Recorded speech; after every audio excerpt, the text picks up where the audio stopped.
আসসালামু আলাইকুম রহমতুল্লাহ। ইনআলহামদুলিল্লাহ সালাতু আসসালামু আলা রাসূলিল্লাহ মা বাদ।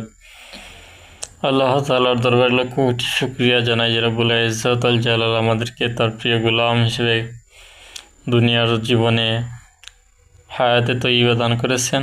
আলহামদুলিল্লাহ। লক্ষ কোটি দুরূদ ও সালাম প্রেরণ করেছেন রাসূল পাক সাল্লাল্লাহু আলাইহি ওয়াসাল্লাম কদম মুবারক। আসসালাতু আসসালামু আলাইকা ইয়া রাসূলুল্লাহ, আসসালাতু আসসালামু আলাইকা ইয়া হাবিবাল্লাহ, আসসালাতু আসসালামু আলাইকা ইয়া শাফিল মুযনিবিন, আসসালাতু আসসালামু আলাইকা ইয়া রাহমাতুল লিল আলামিন।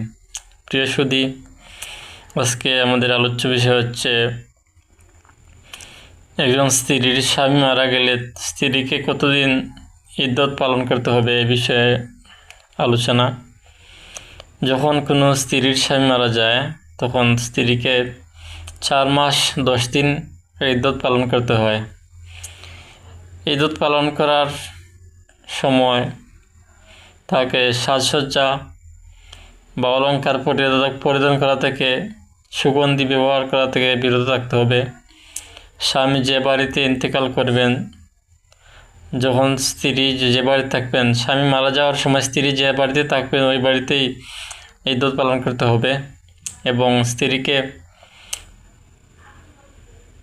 জরুরি প্রয়োজন ব্যতীত উপভোগ থেকে বাইরে হওয়া থেকে বিরত থাকতে হবে। যেমন যদি অসুস্থ হন অথবা জীবিকার প্রয়োজন ছাড়া বাড়ি থেকে বের হওয়া যাবে না।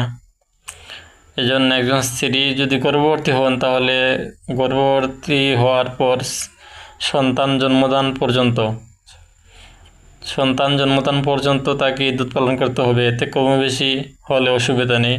সন্তান ভূমিষ্ঠ হওয়ার পর তার ইদ্যত শেষ হয়ে যাবে। যখন কোনো স্ত্রীর ইদ্যত শেষ হয়ে যায় তখন তিনি সাধারণ পোশাক বা সাজসজ্জা বা অলঙ্কার আদি পরিধান করতে পারবেন। আল্লাহ তাআলা আমাদেরকে বোঝার তৌফিক দান করুন। ওয়া আখিরু দাওয়ানা আলহামদুলিল্লাহি রাব্বিল আলামিন।